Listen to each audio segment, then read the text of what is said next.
بسم اللہ الرحمن الرحیم۔ السلام علیکم۔ ایک بیٹا اپنے بوڑھے والد کو یتیم خانے میں چھوڑ کر واپس لوٹ رہا تھا۔ اس کی بیوی نے اسے یہ یقینی بنانے کے لیے فون کیا کہ والد تہوار وغیرہ کی چھٹی میں بھی وہیں رہیں گے، گھر نہ چلے آیا کریں۔ بیٹا پلٹ کے گیا تو پتہ چلا کہ اس کے والد یتیم خانے کے سربراہ کے ساتھ ایسے گھل مل کر بات کر رہے ہیں کہ بہت پرانے اور قریبی تعلق ہوں۔ تبھی اس کا باپ اپنے کمرے کا بندوبست دیکھنے کے لیے وہاں سے چلے گئے۔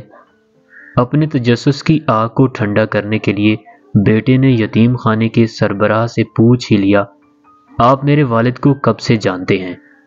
انہوں نے مسکراتے ہوئے جواب دیا، گزشتہ 30 سال سے، جب وہ ہمارے پاس ایک یتیم بچے کو گود لینے آئے تھے۔